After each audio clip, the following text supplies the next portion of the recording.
I hate to move because you could feel in the space the presence of Spirit. Notice how when we come into the presence, we have a visceral experience. Notice too that when Marilyn was doing the spiritual mind treatment, affirmative prayer, that there was spaciousness. So when we close our eyes and enter into that presence of Spirit, into that spaciousness, we feel, we connect. We connect with the sacred that is expressed in all of creation, that dwells within us and dwells with each one present. You notice from the reading this morning that our focus is connecting with that presence. The topic was from Living the Science of Mind by Ernest Holmes. Loose the consciousness. So when I was given the topic, I thought, loose the consciousness. Ernest Holmes is famous for being open, what? At the top. You're good students. Open at the top. That means that I'm always available for new understanding, greater understanding, for a deepening, for new insight, new inspiration.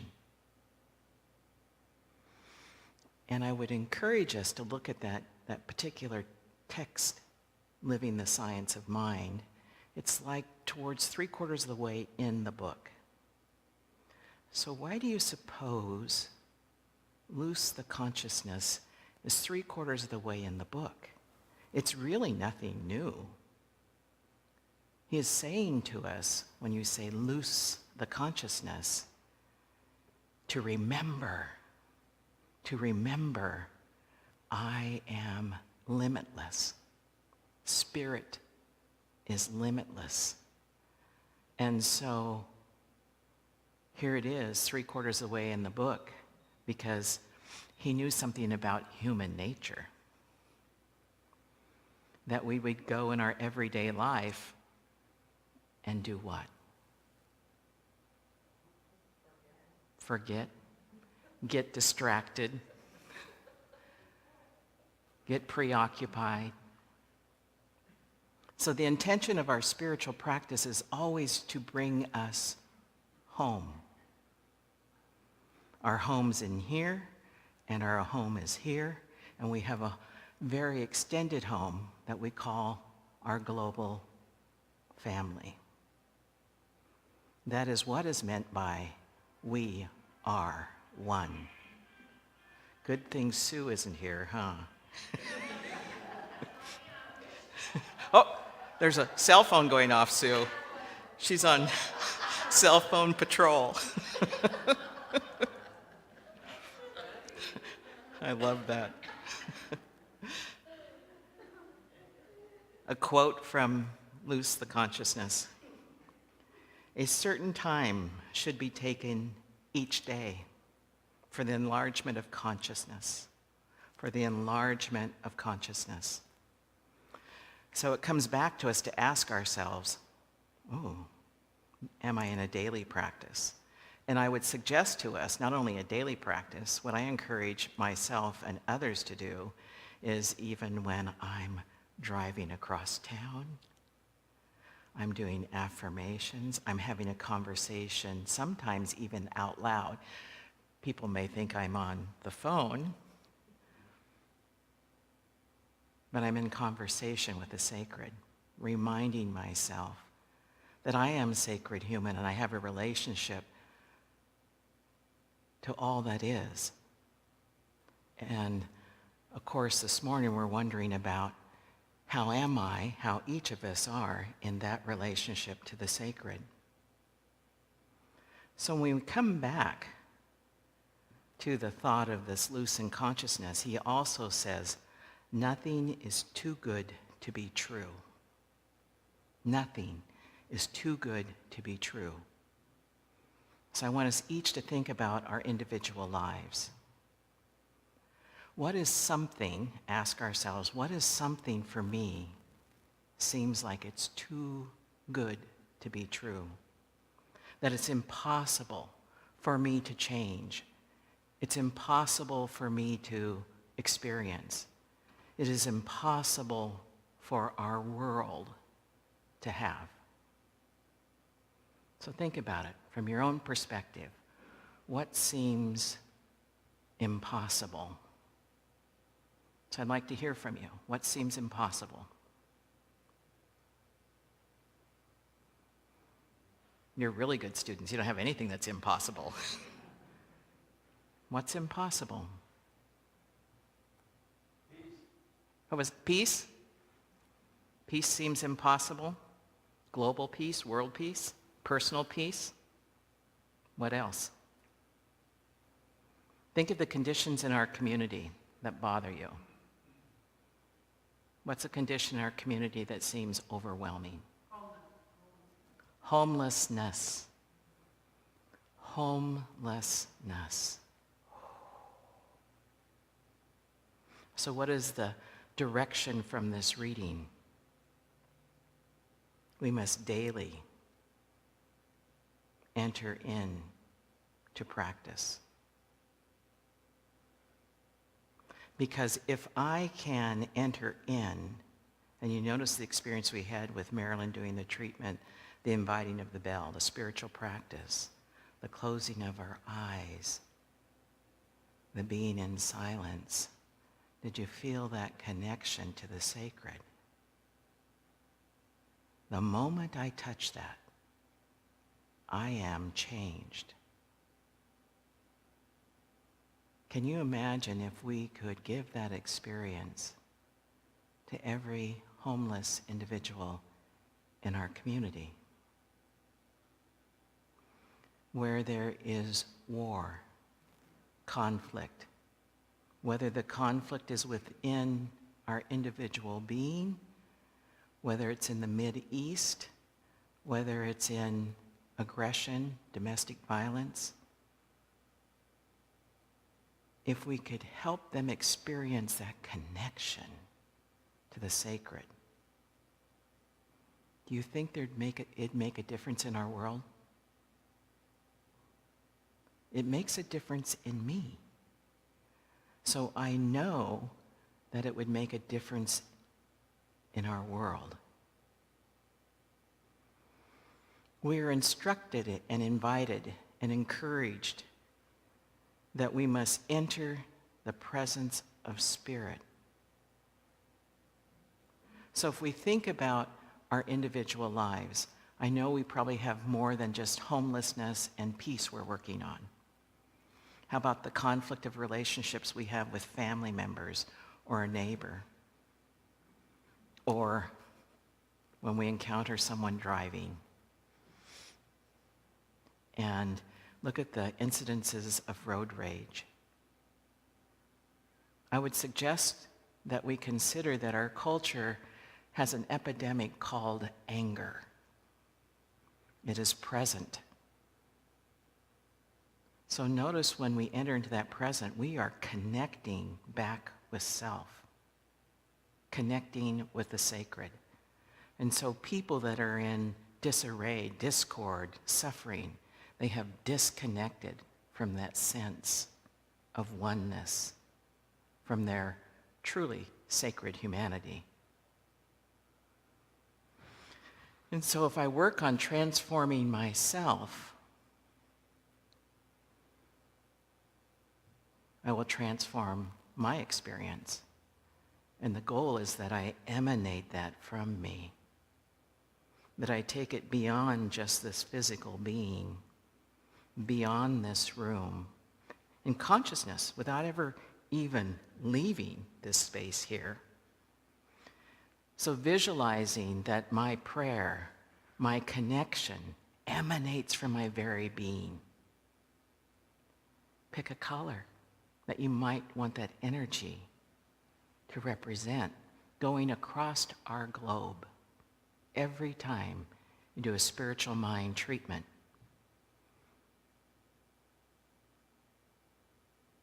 Imagine the power that we have. That was the legacy we have from Ernest Holmes. He wanted to know what Jesus was all about. How could he heal? How could he raise the dead? And he studied East and West traditions. He studied the whole picture and left us the Science of Mind text, his discoveries. I have never encountered in my 60 years of being in this lifetime anything more powerful than affirmative prayer. It is an extraordinary healing tool. And yet, what do we do every day? Frequently. We jump up, we're late for work, or we're late getting somewhere, and we don't do our practice. Take 2 minutes. 2 minutes. Go into that secret place, the closet. You could have a literal closet, right? But it's really talking about the closet within. It's a metaphor for connecting with that. So think about the issues in your life. Some of the issues in my life, I'm a full-time caregiver. I get to visit my dad every 3 weeks in Eureka. Excuse me, he's 97 years old. So I know his time here is short. I work currently with the car fire, emotional support groups. Because when the car fire came, I want you to notice what you experienced. I can tell you what I experienced. What emotions did you experience? Fear. What else? Sadness, profound sadness. Loss. Anything else? Think of where you were. All of us have our story where we were. And so I've met since August 22nd with individuals listening to their stories, because when I listen to their stories, it creates healing. It's part of the natural way of healing for us in our grieving process, is to process and get that outside of our body. So the car fire is something our communities here experience. We have 180,000 people in Shasta County, 92,000 in the city of Redding, 38,000 were evacuated. Over 1,000 homes were destroyed. Smoke from the fires in California reached Europe. I did not evacuate. I'm right in the heart of Redding. And yet, I found it difficult to sleep. The first week, I found it very difficult to concentrate. And I was doing my practice. But if you came into this community, you could feel it in the very air. So what is very important for me to do in circumstances is like, first and foremost, is to do what? Our prayer, to go into practice, to connect back. Because if I can change, that emanation goes out from me. When I am changed, if all of us enter into prayer and we change, look at the power that's in this room.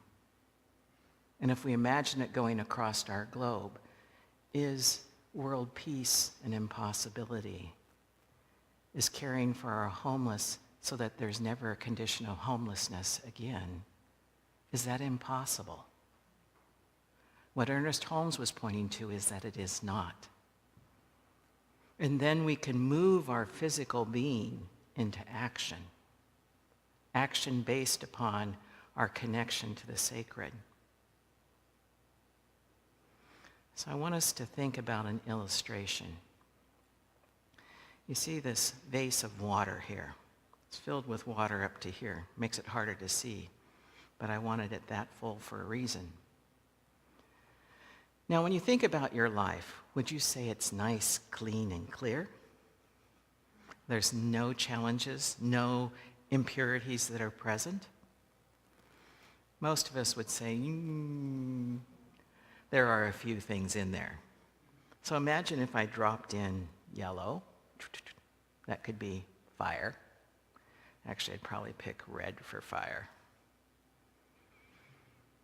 But what I'm pointing to in this is this represents the sacred within us that is ever pure, that is untouched by things we encounter in this lifetime.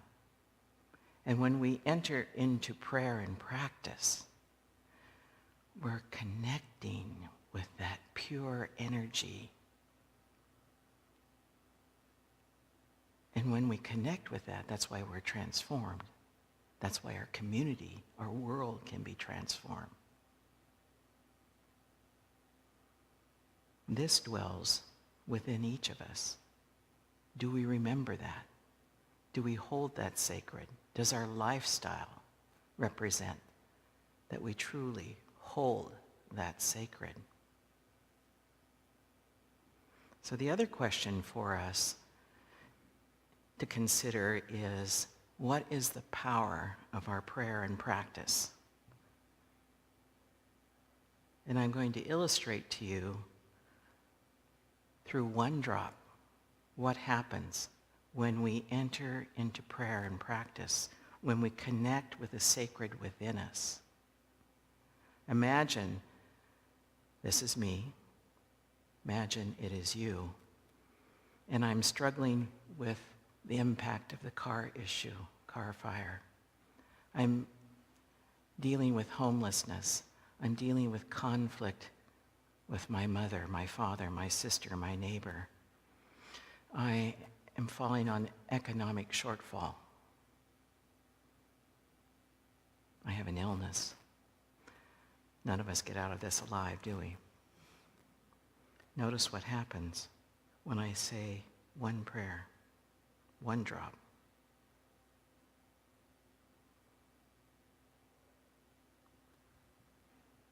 It permeates. Look at that. That is us. And what's important for us to remember it said this, the reading said, it's not about repetition, but it is about remembering and connecting. So the moment I feel that disconnect, I need to come back and offer another prayer. And then I take this out into the world. I am changed. I am changed. What do you notice about this? The vase, the water. Anything? Change color. What do you think about the color? It is beautiful, isn't it?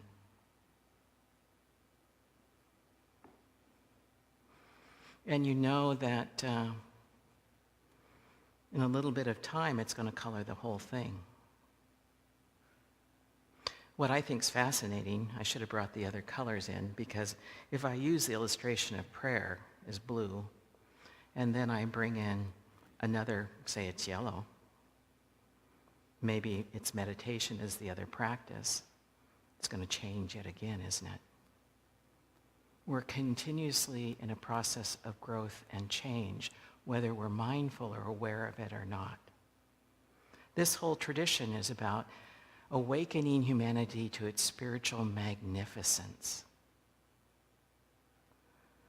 Our challenge is not to forget that in daily life. I'm going to read you a poem from someone whose writings I met a number of years ago. And probably about 6, 8 years ago, I met her in person. And I had said to her, "Hello, my name is Lynn Fritz." And she goes, "I know who you are. For the last 12 years, you've been trying to get me to come to Reading." And so it ended up that we met in person and talked straight for 4 hours. Because her work has spoken to spirit within me. And I can remember sitting in this room over 20 years ago in class and reading her work. They used to have cards in the bookstore. And there was a line from that reading, that poem, that card that is part of my goal or life mission. And so I'm going to share that with you. If you've been around me any length of time, you've probably heard it before. It's called Fully Alive. So I invite you to close your eyes so that you can relate to it emotionally as well as intellectually. And after I read this, I want us to think about, how do I take that aliveness, this knowing, not only into my personal experience, as an example, the car fire and its recovery. How have I done with that process? What else do I need to do? And how do I transform my world? So, let's take a breath in together. Relaxing. Fully alive. Fully Alive by Donna Markova. I will not die an unlived life. I will not live in fear of falling or catching fire. I choose to inhabit my days, to allow my living to open me, to make me less afraid, more accessible, to loosen my heart until it becomes a wing, a torch, a promise. I choose to risk my significance, to live so that which came to me as seed goes to the next as blossom, and that which came to me as blossom goes on as fruit. Fully alive. Am I fully alive? Am I thriving in this lifetime? Am I empowered and imbued by the sacred Holy Spirit in my personal relationship to the sacred, into my community here at the Center for Spiritual Living, into the community of Reading, Shasta County, our nation, our global world. So, as I contemplate how I responded and how I've worked with the car fire, where is my healing edge, my growing edge? Where am I in my grieving process? How am I reaching out to others? And the most important way, again, is how? Our prayer. Going inward, connecting with the sacred, so that we emanate that love, that consciousness, to loosen the consciousness. Or as she said, here, loosen my heart.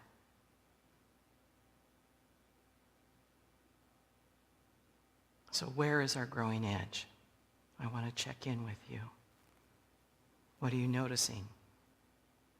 What are you feeling? Think of the emotion you are feeling. What emotion are you feeling? One word. What was that? Open. Hope. Peace. Peace. renewal, gratitude. Because as Ernest Holmes taught us, when we connect the intellect with the emotion and enter into our spiritual mind treatment, into affirmative prayer, change occurs. I am changed. My world is changed. So I ask us also to think about, perhaps you're already doing focused prayer for car fire as an example. It doesn't matter what the issue is. What matters is what I do, where I show up, how my faith is alive and engaged within my life and the world. So you can pick a topic, but as the example, car fire. So what am I doing?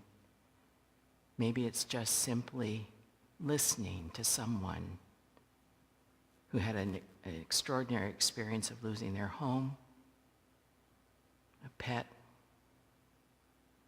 evacuating, or just the disturbance of not feeling safe in the community, because we don't expect wildfire to come into a city. I actually did not know until this particular time frame. We lost 1,000 homes. Santa Rosa lost 5,000. Oh my God. So this is our challenge. And we're in this together. As I invite Joey Carroll up here, I want us to enter into practice again together in spiritual mind treatment. But I want you to notice why I picked the Native American flute and invite Joey. Because for me in my practice, Spirit is present in that flute. Not all flutes, but this particular practitioner and this particular flute speaks to me. So our mission to be fully alive, to daily enter into that quiet space, enter into the presence. And I invite us together to enter into that present now, closing our eyes, listening to the voice of Spirit.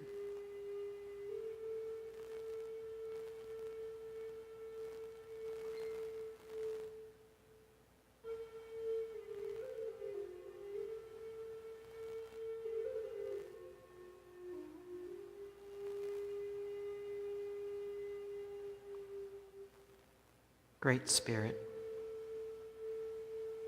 Creator, Holy One,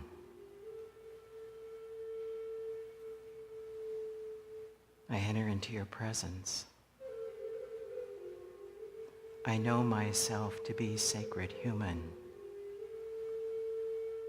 created in your image and likeness. I am co-creator with you.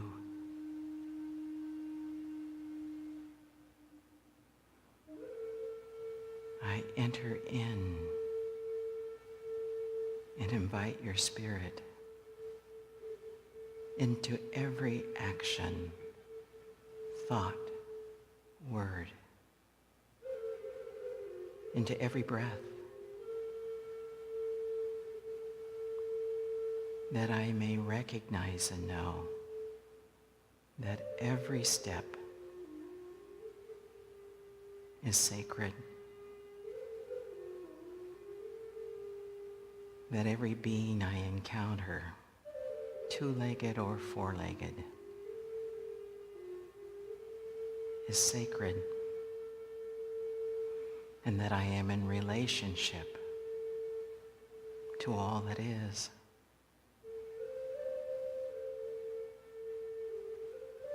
And where I desire peace, especially in the face of conflict and suffering, I am that peace.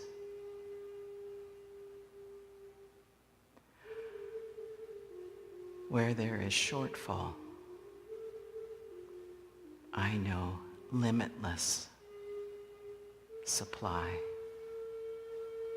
I bring my life force and energy and consciousness in prayer, in practice, and in action, not only to transform myself, but to transform my world. I see need and I see beauty, and I breathe by means of my consciousness, my spirit, that beauty into the places of suffering. I am an agent of change. So I link and partner with you, Spirit. My hands and my feet are yours. I serve, I love. And I give thanks for this teaching and this knowing that empowers me to be the best me there is in the world. I give thanks for the community that supports my growth. I give thanks for my loved ones. I give thanks for the bounty in consciousness, financial, sociological, all aspects of life. And I celebrate this lifetime. I choose to risk my significance to be the light in the world. Giving thanks, I release this prayer into consciousness, into the law, into the beauty of this lifetime.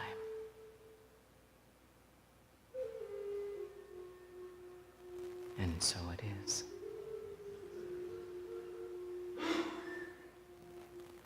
Amen. Thank you.